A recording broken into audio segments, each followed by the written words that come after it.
పేతురు రాసిన మొదటి పత్రిక 1వ అధ్యాయము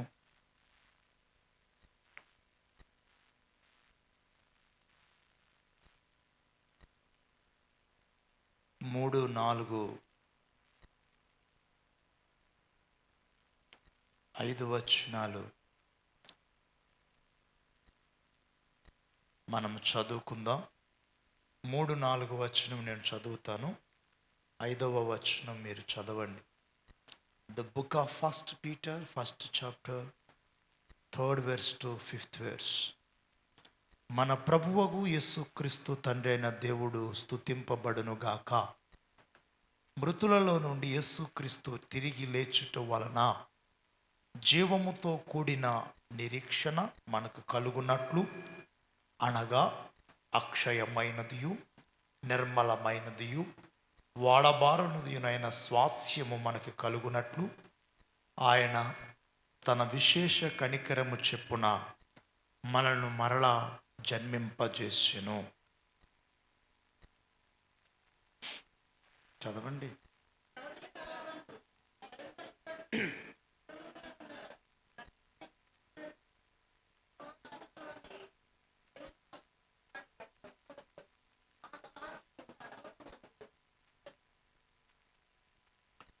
దేవుని యొక్క పరిశుద్ధ గ్రంథమైనటువంటి ఈ గ్రంథంలో,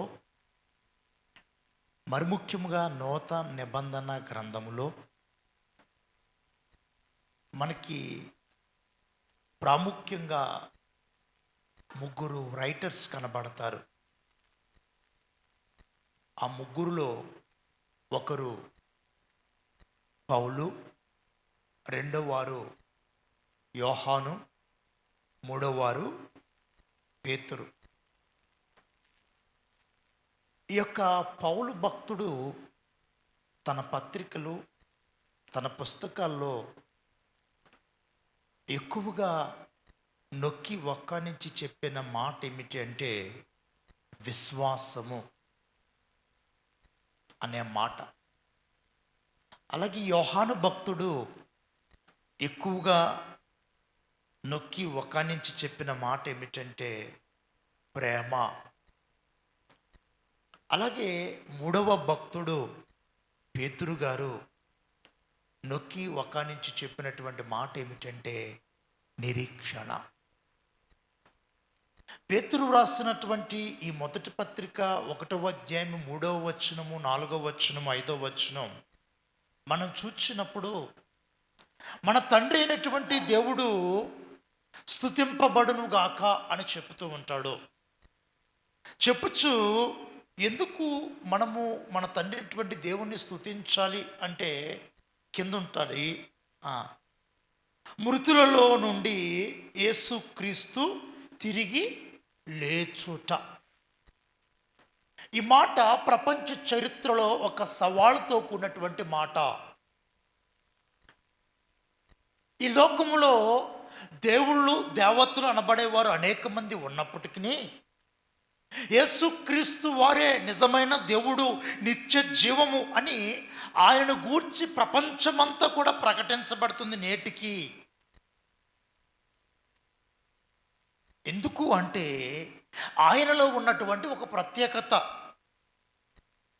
ఆ ప్రత్యేకత ఆయన జన్మ మాత్రమే కాదు, ఆ ప్రత్యేకత ఆయన జీవించి ఉన్నటువంటి జీవితం మాత్రమే కాదు, ఆయన ప్రత్యేకత ఆయన మన పాపముల నిమిత్తము ఆ సిలువలో వేలాడి మరణించి పాతి పెట్టబడటం మాత్రమే కాదు. ఆ ప్రత్యేకత ఏమిటి అంటే ఆయన మరణమును సహితము జయించి తిరిగి లేచుట. చూడండి, ఈ మాట పేతురు చాలా స్పష్టముగా తన యొక్క పుస్తకములో వ్రాస్తూ ఉన్నాడు. యేసుక్రీస్తు వారు మరణమును జయించి తిరిగి లేచినారు. ఎందుకు లేచినారు అంటే దానికి రీజన్స్ ఉన్నాయి. ఒకటి, ఆయన ఎందుకు లేచినాడు అంటే నీకు దేవుని నీతి ఇవ్వటానికి. ద ఫస్ట్ థింగ్ అంటే సింపుల్గా చెప్పాలంటే నీకు రక్షణ అనేది ఆయన మరణించి పాతి పెట్టబడి తిరిగి లేచుట ద్వారా కలుగుతుంది. రెండవ రీజన్ ఏమిటో తెలుసా? ఈ మంటి శరీరము మహిమ కలిగినటువంటి ఆయన శరీరముగా మార్చబడుట కొరకాయ, ఆయనతో నిత్యమైన స్వాస్థ్యము గలవారమై నిత్యము ఉండుట కొరకాయ ఆయన లేపబడ్డాడు. Last week we saw the blessed hope. Now we are seeing the living hope. ఏమండి, గత వారము మనము ఆశీర్వాదకరమైన లేదా శుభప్రదమైన నిరీక్షణ గురించి నేర్చుకున్నాము. ఈ వారము జీవముతో కూడిన నిరీక్షణ గురించి నేర్చుకుంటున్నాం. అందుకనే ఈ జీవితము ఎవరిచ్చారు నీకు? నువ్వు రక్షణ పొంద వరకు నీవు ఇష్టము, నీవు నీ కుటుంబానికి చెందినవాడు, నీవు నీ దేశానికి చెందినవాడు. జాగ్రత్తగా గమనించండి. రక్షణ పొందిన తర్వాత చాలా జాగ్రత్తగా, రక్షణ పొందిన తర్వాత నీవు క్రీస్తు, నీ కుటుంబము క్రీస్తు, నీ దేశము క్రీస్తు. అంటే ఈ 3 ఆస్పెక్ట్స్లో నీవు దేనికి ప్రయారిటీ ఇవ్వాలో తెలుసా? నీవు కూడా ప్రయారిటీ ఇవ్వకూడదు. ఎందుకంటే నువ్వు క్రీస్తు వాడువు గనక క్రీస్తుకే ప్రయారిటీ ఇవ్వాలి. నీకు ఆప్షన్స్ ఏమైనా ఉన్నాయా అంటే అవి క్రీస్తును అడిగి ఆయన చిత్తములో నీ ఆప్షన్ గనక ఆయన యాక్సెప్ట్ చేస్తే, అంగీకరిస్తే అది నువ్వు చేయాలి. రెండవది, నీ కుటుంబమా లేదా క్రీస్తు అంటే నీ కుటుంబము కాదు, క్రీస్తే. చివరికి ఎక్కడికి వెళ్తామంటే నీ దేశమా క్రీస్తా అంటే క్రీస్తే. అర్థమవుతుందండి నా యొక్క విషయాలు? కనుక యేసు క్రీస్తు ప్రభువు నిన్ను ఎందుకు రక్షించుకున్నాడు? ఎందుకు ఆయన మరణమును జయించి తిరిగి లేచాడు అంటే నేను మిమ్మలను నా వలె చేయటానికి. అందుకనే మృతులలో నుండి యేసుక్రీస్తు లేచుట వలన జీవముతో కూడిన నిరీక్షణ. జీవము అనేది సాధారణంగా మన ఊపిరి కలిగి ఉన్నంత వరకనే ఏమంటాం మనం? లివింగ్ హ్యూమన్ బీయింగ్ కదా. మనము జీవించుచున్నటువంటి మానవ ప్రాణులము. ఏమండి? కానీ ఒకనొక దినాన్న మనం చనిపోతాం. కానీ దేవుని వాక్యం ఏమి చెప్తుంది చనిపోయిన వారి విషయమై? చనిపోయిన వారికి ఏం టైటిల్ ఇస్తుంది? మనల్ని ఏమని పిలుస్తుంది దేవుని వాక్యం? ఎక్కడున్నారు? ఎక్కడే ఉన్నారా? మనల్ని చనిపోయిన వారిని, క్రైస్తవులు చనిపోయారండి, చనిపోతే వాళ్ళని ఏమని పిలుస్తుంది దేవుని వాక్యం? అది నిద్రకి చావుకి మనకి తేడా తెలుసా తెలియదా? నిద్ర అంటే ఏంటి? బ్రతికే ఉన్నాడని, ఎంత కొట్టినా లేవట్లేదు. అప్పుడు మనకేమొస్తుంది? ఇది నిద్ర కాదు, ఇది సంథింగ్ హ్యాపెండ్ అనుకుంటామా అనుకోమా? అప్పుడు వెంటనే హాస్పిటల్కి తీసుకెళ్ళటం కానీ లేదా డాక్టర్లు రప్పించటం కానీ చూస్తాం. చాలా జాగ్రత్తగా గమనించండి ప్రియమైనటువంటి వాళ్ళారా. నిద్ర అనేది నువ్వు బ్రతికే ఉన్నావని తెలియజేస్తుంది. నువ్వు చనిపోలా. జీవముతో కూడిన నిరీక్షణ అంటే అదే. జీవముతో కూడినటువంటి ఆ నిరీక్షణ వల్ల నువ్వు బ్రతికినను జీవిస్తావు, చనిపోయినను జీవిస్తావు. ఇది ఈ నిరీక్షణలో ఉన్నటువంటి గొప్పతనం. అందుకనే నేను బ్రతికినను ప్రభు కోసమే బ్రతుకుచున్నాను, చనిపోయినను. అదేలాగా బ్రతకటం అంటే ప్రభు కోసం బ్రతుకుతాం. అంటే చనిపోవటము కూడా ఆయన చిత్తములో నాకు ఒక జీవముతో కూడిన నిరీక్షణ నాకు ఇస్తుంది. ఆ నిరీక్షణ ఎటువంటిది? ఆ అల్టిమేట్ థింగ్ ఎటువంటిది అంటే ఇక్కడ చెప్తున్నాడు. ఏమిటది చదవనా? మనకి కలుగునట్లు అక్షయమైనది. అక్షయమైనది మీకు ఒకటి తెలుసా? థర్మోడైనమిక్స్ లాస్ ఉంటాయి, అవి సైన్స్ వాళ్ళకి తెలుస్తుంది. ఈ విశ్వము తన ఎనర్జీని ఏమవుతుందో తెలుసా? లాస్ అవుతూ ఉంది. తన శక్తిని దినదినానికి అది తగ్గిపోతూ ఉంది. అంటే అది ఒకానొక దినాన ఏమవుతుంది? చాలా జాగ్రత్తగా గమనించు. ఒకానొక దినాన ఇది ముగించబడుతుంది. అంటే ఇది కూడా నశించిపోతుంది.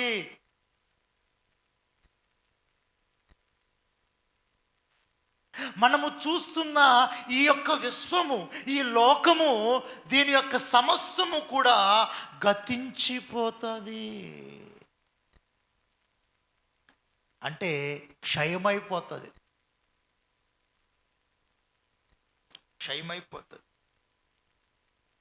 రెండవది, మనకు ఇవ్వబడే స్వాస్థ్యం ఎటువంటిదంట? అక్షయము, క్షయము కానిది, నశించనిది, ఎప్పుడు నిలిచి ఉండేది. The first thing. రెండోది ఏమిటి? నిర్మలము అంటే ద క్వాలిటీని తెలియజేస్తుంది. ఎప్పుడు కూడా నిర్మలము అంటే ద క్వాలిటీ. 100% అక్కడ యాక్యురసీ అనొచ్చు మాట చెప్పాలంటే. అంటే ఒక స్టాండర్డ్ కలిగినది. చాలా జాగ్రత్తగా గమనించు.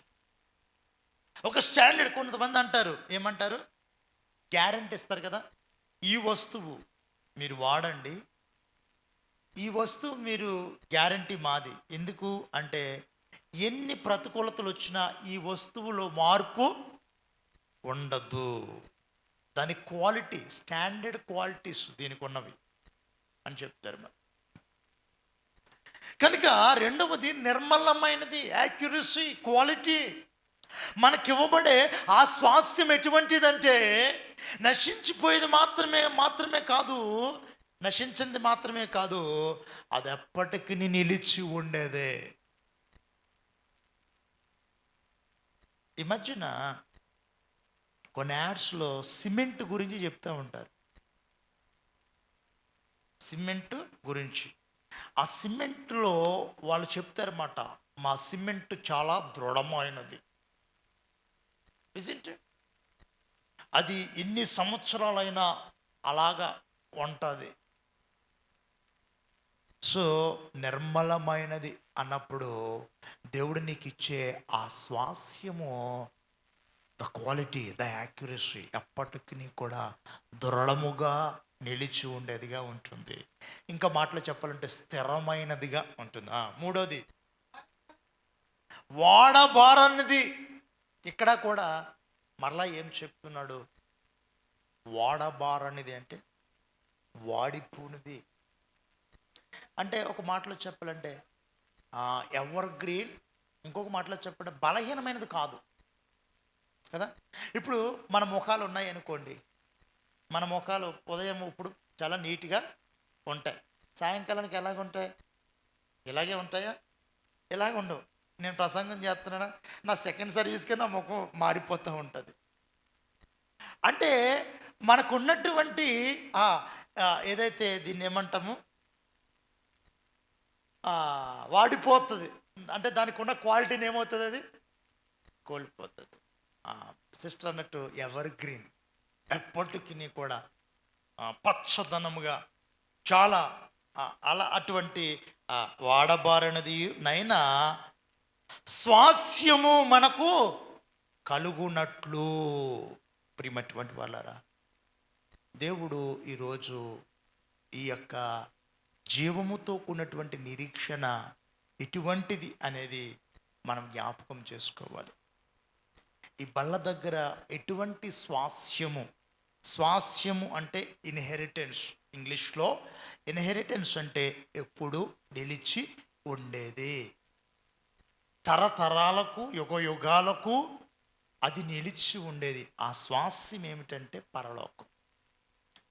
మీలో ఎంతమంది నమ్ముతున్నారు పరలోకం ఉందని? పరలోకం ఉంది అని ఎంతమంది నమ్ముతున్నారు? ఉందని నమ్ముతున్నారు అందరూ? ఇంకా డౌట్ ఉందా? యేసు ప్రభు ఆయన పరలోకమునకు వెళ్ళాడు, మరలా తిరిగి రాబోచున్నాడు. ఎందుకో తెలుసా? నీకు జీవముతో కూడినటువంటి నిరీక్షణ కలిగినటువంటి ఈ స్వాస్యం ఇవ్వటానికే. ఇప్పుడు ప్రవచనాత్మకమైనటువంటి విషయాలు కూడా ఈ యొక్క ఇజ్రాయేల్ ఇరాన్ యుద్ధాన్ని చూస్తుంటే మనకు తెలుస్తుంది. అందుకనే బైబిల్ బాగా చదవండి అని చెప్తానమాట. అట్లీస్ట్ చదవకపోతే కొన్ని యూట్యూబ్లో వీడియోస్ ఉంటాయి, వాచ్ చేయండి.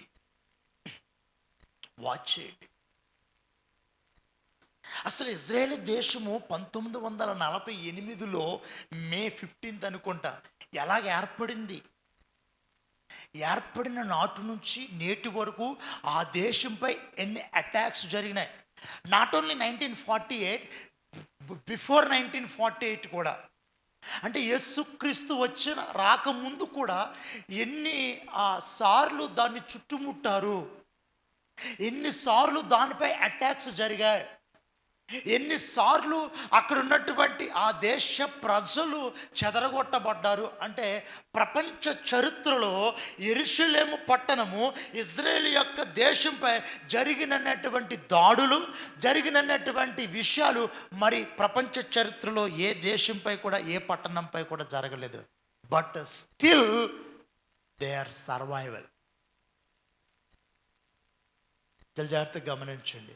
ఇప్పటికీ కూడా ప్రపంచ చరిత్రలో సర్వైవల్ అవుతున్నటువంటి జనము ఎవరైనా ఉన్నారా అంటే వారు ఇజ్రాయేలీయులే. దేవునికి స్తోత్రం, హల్లెలూయా. అందుకనే నువ్వు బైబిల్ ఎంతవరకు నమ్మవో తర్వాత విషయము, ఇశ్రాయేలు ప్రజలను చూడు, ఆయన దేవుడే నిజమైన దేవుడు అని నువ్వు నమ్ముతావు ఖచ్చితంగా. ఆ యూదులలో నుండే, ఆ ఇశ్రాయేలు నుండే యేసుక్రీస్తు వచ్చాడని నువ్వు ఖచ్చితంగా నమ్ముతావు. ఆ యేసుక్రీస్తు ప్రభువు చెప్పిన ప్రతి మాట సత్యమని నువ్వు ఖచ్చితంగా నమ్ముతావు. ప్రియమైనటువంటి వాళ్ళారా, ఈ యుద్ధం గురించి కూడా చాలా విషయాలు నువ్వు తెలుసుకోవచ్చు. ఎందుకు వచ్చింది యుద్ధం? ఏం జరిగిపోతుంది యుద్ధంలో? ఏమిటి బైబిల్ వాక్యం, ప్రవచనం? ఇజ్రాయేల్ దేశంలో ఏ సంఘటన జరిగినా అది యేసుక్రీస్తు ప్రభువు చెప్పిన విషయాలు చాలా చక్కగా చెప్పారు ఏమి జరుగుతాయో. అయితే ఓల్డ్ టెస్టిమెంటు అంటే ఆ యూదులకు, జూయిస్కు, ఇశ్రాయేల్ ప్రజలకు ఇవ్వబడినటువంటి ఆ టెస్టిమెంట్ చదవండి, ఇంకా క్లియర్గా చెప్పబడుతుంది. దానియేలు గ్రంథము కావచ్చు, యెహెజ్కేలు గ్రంథము కావచ్చు, ఇంకా కొన్ని గ్రంథాల్లో ఉటంకించినటువంటి దేవుని యొక్క ప్రవచనాత్మకమైనటువంటి విషయాలు ప్రపంచంలో దేవుడు జరిగిస్తున్నాడని. కానీ ప్రపంచానికి తెలియదండి, దానికి వేరే రీజన్స్ వెతుక్కుంటుంది. కొంతవరకు ఆ రీజన్స్ కూడా వాళ్ళ ఆస్పెక్ట్లో సైంటిఫిక్గా, లాజికల్గా కరెక్టే కావచ్చు, కానీ చివరికి ఆ విషయాలన్నీ ఎక్కడ క్రోడీకరించబడుతూ వచ్చాయంటే దేవుని వాక్యమైనటువంటి పరిశుద్ధ గ్రంథములో ఉదహరించబడినటువంటి ప్రవచనాత్మకమైనటువంటి వాక్యాలతో క్రోడీకరించబడుతూ వచ్చాయి. No doubt at all. దేవుడు ఉన్నాడా? ఉన్నాడు. యేసుక్రీస్తే నిజమైన దేవుడు, నిత్యజీవ. ఎస్. ఆయన వస్తున్నాడా? ఆయన వస్తున్నాడు. నమ్మి తీరవలసిందే.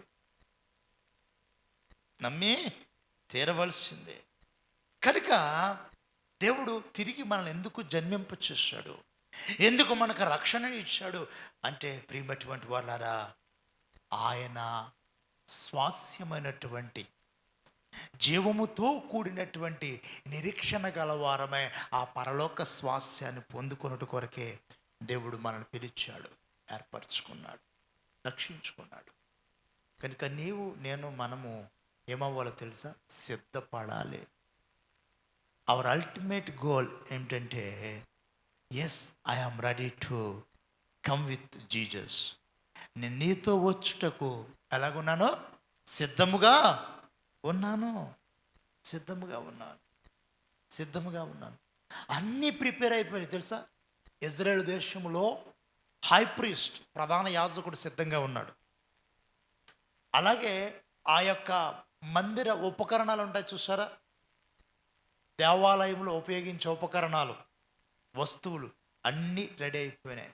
మూడోది రెడ్ హైఫర్ అంటాం చూసారా, ఎర్రని పేయ బలిచ్చి ఆ శుద్ధి చేయబడటం, దేవాలయం శుద్ధి చేయబడుద్ది, దేవుని ప్రజలు, ఇశ్రాయేల్ ప్రజలు శుద్ధి చేయబడు, అది రెడీ అయిపోయింది. అంత సిద్ధముగా ఉంది. అందుకనే మనము ఎండ్ టైమ్స్లో ఉన్నాం, ఎండ్ టైమ్స్లో ఉన్నాం. ఆ మాట చూసుకుని మనము బలలోకి వెళ్దాం. చూడండి 5వ వచనం, కడవరి కాలమందు బయలుపరచబడుటకు సిద్ధముగానున్న రక్షణ మీకు కలుగునట్లు. ఇందాక ఆయన విశేష కనికరం చెప్పున మనం జన్మించితం అంటున్నాడు, మరి ఇక్కడ రక్షణ అంటున్నాడు. ఏమిటంటే, ఎస్, నీకివ్వబడినటువంటి జీవముతో కూడినటువంటి నిరీక్షణ ద్వారా కలిగే ఆ స్వాస్యము కొరకు దేవుడు నిన్ను రక్షిస్తున్నాడు. ఇంకా దాని వివరణ ఏం చెప్తున్నాడు? కలుగునట్లు విశ్వాసము ద్వారా దేవుని శక్తి చేత కాపాడబడుట కొరకు, లేదా దేవుని శక్తి చేత కాపాడబడు మీ కొరకు. ఈ రోజుల్లో ఎటు చూచినా రకరకాల ప్రతికూల పరిస్థితులు విశ్వాసుల జీవితాల్లో కలుగుతున్నాయి. రకరకాల బోధలు చొరబడుతున్నాయి సంఘాల్లో, వివిధ ఛానల్స్ ద్వారా. అయితే నీవు నేను మనము దేవుని శక్తి చేత కాపాడబడుటకు ఈ కడవరి కాలమందు విశ్వాసము ద్వారా రక్షించబడి, అక్కడ అంటాడు, ఆ స్వాస్యము పరలోకమందు భద్రపరచబడి ఉన్నది. కనుక ఈ లోకంలో ఎన్ని ప్రతికూలతలైనా సంభవించవచ్చు. ఇరాన్ ఇజ్రాయేల్ యుద్ధం, నేను ఇందాక జస్ట్ అలాగా సాంగ్ పాడుతూ చూసినప్పటికీ, నిన్న రాత్రికి రాత్రి అమెరికా కూడా ఎంటర్ అయ్యింది ఈ యుద్ధంలోకి. అమెరికా ఎంటర్ అయితే ఇంకో రకంగా యుద్ధం మలచబడుతుంది అనేది ఒక వాదన. మెట్టుకు ప్రపంచంలో ఏ విధమైనటువంటి ప్రతికూల పరిస్థితులైనా కలగవచ్చు, కానీ నీవు నేను మనము ఒకటి దేవుడు నా కొరకు పరలోకములో ఏం చేస్తున్నాడు? తన స్వాస్యమును భద్రపరిచాడు. నా కొరకు ఆయన స్థలము సిద్ధపరచటానికి వెళ్ళాడు, నన్ను తిరిగి తీసుకుని వెళ్ళటానికి వస్తున్నాడు.